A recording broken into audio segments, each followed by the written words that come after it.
Namaste students, my name is JVS Dr. Neeraj Dhulia, Faculty of Agriculture and Veterinary Science, Jayoti Vidyapeeth, Women's University, Jaipur. So in the previous lecture, we were studying about the proteomics and that was not completed. So we have studied that what is the proteomics and uh, how to study the proteomics is how to get isolated the whole proteins, how to do the initial experiments to know the protein components of any cell. So basically all the proteins which are made by an organism are known as the proteomics. So proteomics involve the systemic study of proteins in order to provide the comprehensive view of the structure, the function and role in the regulation of a biological system. So that includes the protein-protein interaction, the protein modification, protein function, and its localization studies. So to study the protein-protein interaction, we have to use a different kind of methodologies, different kind of experiments have to be performed, different types of approaches we have to adopt. Okay, so likewise for protein modification, you may need some different methodology, some different instruments, some different techniques. Likewise the protein function and the protein localization. So how to get the information of these things? The aim of the proteomics is not only to identify all the proteins in a cell, but also to create a complete uh, information. Complete information means its structure, its 3D structure, its function, its interaction with other cells, its localization.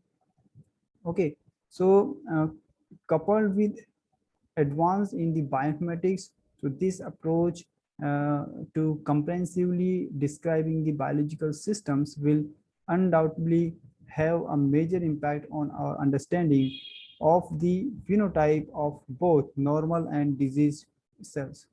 So not only the proteomics study of the normal cell, but also the diseased cells, because our uh, aim of study is not only to understand, but understand and apply this understanding to overcome the problems we have across to them, like the disease and other uh, disturbed metabolically disturbed conditions. Okay, so the term proteome was coined by Mark Wilkins in 1995. Of a given cell is the total number of proteins at any given instant, and it is highly dynamic in response to internal and external cues. Dynamic means it may vary time to time, cell to cell, and in stress conditions, and even at particular conditions that may be different. So proteins can be modified by post-translational modifications, undergo translations within the cell, or to be synthesized or degraded. So therefore, the examination of proteins of a cell at a particular time reflects the immediate protein environment in which it is studied. So as a cellular proteome is the collection of the proteins found in a particular cell type under the influence of a particular set of the environmental conditions, like the exposure of to hormone stimulation. So a complete set of proteins of the various cellular proteomics will form the organism's complete proteome. Okay, so we have studied that we have to isolate the proteins. We can perform the 2D spectrometry, and we can perform 2D gel electrophoresis, sorry, and we can perform the mass spectrometry to know the total proteins of the cell. We can report if we find the new recognized cells, and uh, there are many different types of methods to study the different aspects of the cells. Okay, so like if we want to know that the different proteins are functioning together. Okay, so for the that purpose we will use different techniques, like you can utilize the affinity chromatography. Okay, affinity chromatography means if the proteins which are functioning in the association of different proteins, so that may have affinity to that particular protein or that particular other biomolecule, that may be protein or that may be non-protein molecule. So for that we can perform the affinity chromatography. So in the affinity chromatography we will attach the proteins for which the counterpart or counter protein we want to wish know that which protein are acting with this specific protein. So we will attach or we will immobilize the proteins in a solid support in a column, which you can attach the proteins whose partners you wish to find. Okay, so in a column, and we will run the solution containing the mixture or the whole cell lysate or the possible partners of the that particular protein through the column. Okay, so if uh, the molecules are present in the solution for that particular protein, they, they have the affinity for that. Okay, so they will stick with the proteins, the immobilized proteins. So those that can bind to the target will stick, and the others that do not have the affinity to that particular protein, they will not bind. So we will pass the again after flowing the probable partners of that particular protein, uh, we will collect that uh, attached proteins or attached molecules. So we will pass a elution buffer from that column. So the elution buffer will elute out the attached protein, and that can be after the collection that can be identified further. Okay, so likewise one another system is also there to study the um, proteins which are functioning together. Okay, so you may have heard about the yeast 2 hybrid system. Yeast 2 hybrid system. So in that particular method, we uses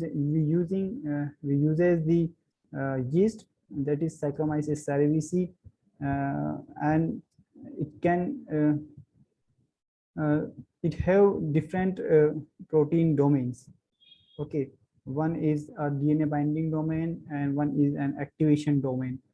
So in this particular method, the proteins are only functional, or the reporter gene will only act when the whole assembly is completed, means the protein is attached with its counterpart. Okay, there are two terms, one is the bed and one is the prey.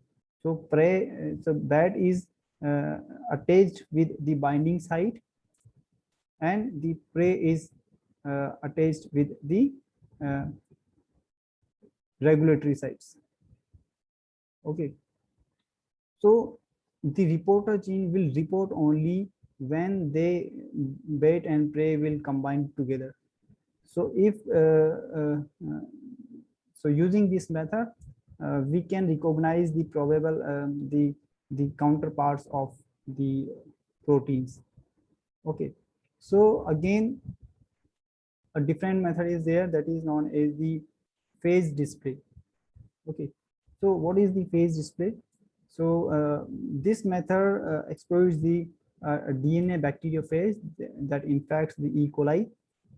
Okay, and the bacteriophage have the ability to transfect or infect the E. coli cells naturally. So its ability to remain the infectious even if one of its core protein contains the segments of the foreign protein. So it have the foreign protein in its core protein, and it will be utilized to infect the other cells. So how to perform the phage display. So first of all, uh, we will transform the bacteriophage. How to transform?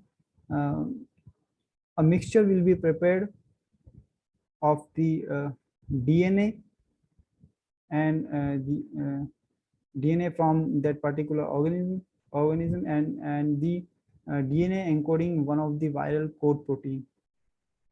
Okay. Now infect the E. coli with these transform phages.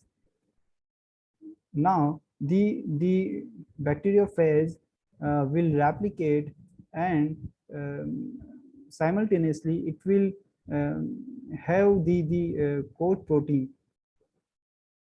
Okay, so it will not only propagate the recombinant gene but also express is it as a code protein.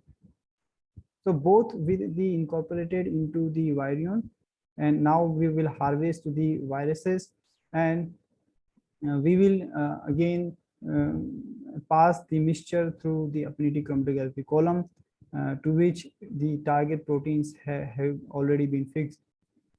Okay, so the viruses which having the foreign protein that will be bind to and stick in the column.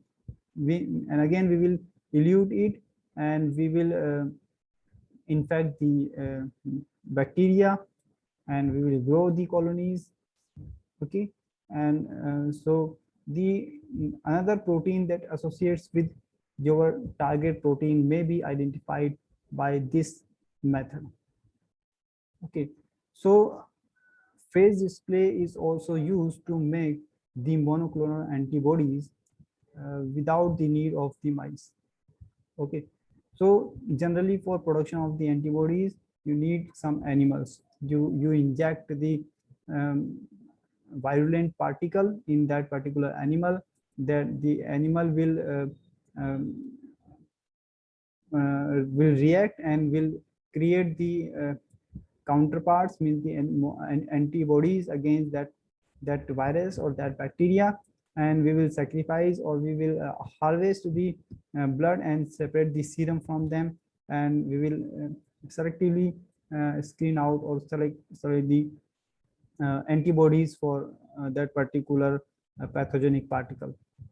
Okay, so in that procedure we need some animal, but here by using this method you can also produce the monoclonal antibodies and without the need of the animals. Okay, so this was all about the proteomics.